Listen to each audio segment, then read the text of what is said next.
बाउलमध्ये 1 वाटी जाडे पोहे घ्यायचे आहेत. 2 पाण्याने धुवून घ्यायचे आहेत आणि त्यानंतर त्याच वाटीने 1 वाटी रवा घ्यायचा आहे. रवा जाड बारीक कोणताही घेऊ शकता.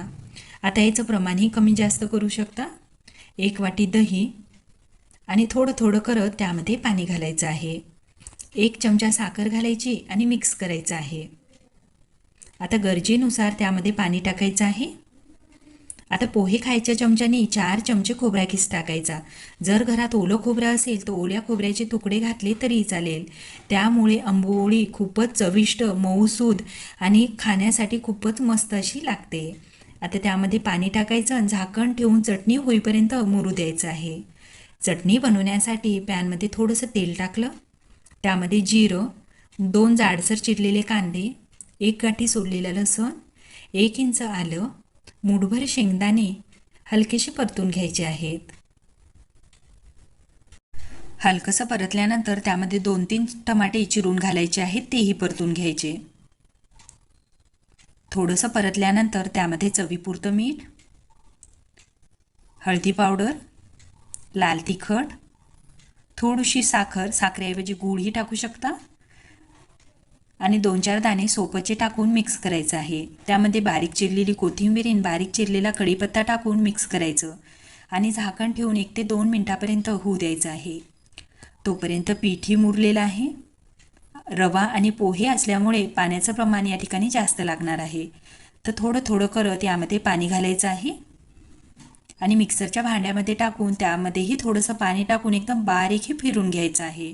थोडंसं पाणी जास्त झालं तरी काही हरकत नाही, कारण रवा आणि पोहे असल्यामुळे पाणीही सोक करते. भांड्याला विसळूनही पाणी टाकलेलं आहे आणि एकदम बारीक फिरून घेतलेलं आहे. आता हे मिक्स करायचं आणि त्यामध्ये चवीनुसार थोडंसं मीठ टाकून घ्यायचं आहे. मीठ टाकल्यावरही छान असं मिक्स करायचं आहे. हे पहा, अशा पद्धतीचं बॅटर असलं पाहिजे. तोपर्यंत या ठिकाणी टमाटेही झालेले आहेत, म्हणजे छान असं तेल सुटलेलं आहे. गॅस बंद करायचा, मिक्स करायचं आणि मिक्सरच्या भांड्यामध्ये टाकून थंड झाल्यानंतर एकदम बारीकही फिरून घ्यायचं आहे. आता फिरवताना त्यामध्ये पाणी टाकायचं नाही. खूपच मस्त, झटपट आणि चविष्ट अशी ही चटणी बनवून तयार होते. तुम्ही इडलीसोबत, डोशासोबत कशाही सोबत ही चटणी बनवू शकता. आता या बॅटरवर खायचा सोडा टाकला अर्धा चम्मच, त्यावर थोडंसं पाणी टाकलं आणि छान असं मिक्स केलेलं आहे. हे पहा, अशा पद्धतीचं बॅटर असलं पाहिजे. थोडंसं घट्ट वाटलं तर अजून त्यामध्ये पाणी घाला. लोखंडाच्या ताव्यावर बनणार आहे, तर त्यासाठी लोखंडाच्या ताव्याला तेल लावून घेतलेलं आहे. तावा छान गरम झाल्यानंतर गॅस या ठिकाणी बारीक केला आणि पळी 1.5 पळी टाकून हलकंसं फिरून घेतलेलं आहे. टाकल्यानंतर आता गॅसची फ्लेम मीडियम ठेवायची, छान अशी त्याला जाळी उठते. आता जाळी छान उठल्यानंतर गॅस हा बारीक करायचा आहे, म्हणजे खालून छान असं ते जास्त असं लालसर होणार नाही, छान असं भाजल्या जाईल. तर पाहू शकता, खूप मस्त अशी जाळी उठलेली आहे. त्यावर तेल, तूप काहीही टाकू शकता आणि नाही टाकलं तरीही चालेल.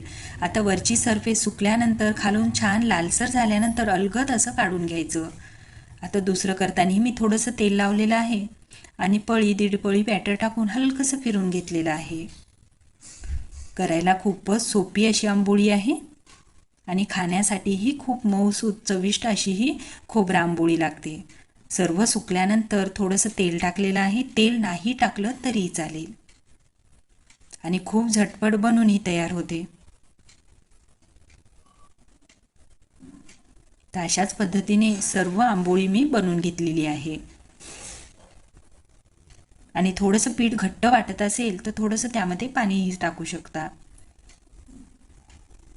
तर सर्व आंबोळीला अशाच पद्धतीने जाळी उठलेली आहे आणि सर्व तयारी झालेली आहे. सकाळ, दुपार, संध्याकाळ केव्हाही तुम्ही ही झटपट खोबरा आंबोळी त्यासोबत ही चटणी बनवू शकता. खाण्यासाठी तर खूपच मऊसूद, जाळीदार, चविष्ट अशी आंबोळी बनवून तयार झालेली आहे. आता ही करण्याची माझी पद्धत तुम्हाला कशी वाटली कमेंट्स करून नक्की सांगा आणि जर आवडली तरच माझ्या चॅनलला लाईक, शेअर आणि सबस्क्राईब करायला विसरू नका. खूपच अप्रतिम अशी खोबरा आंबोळी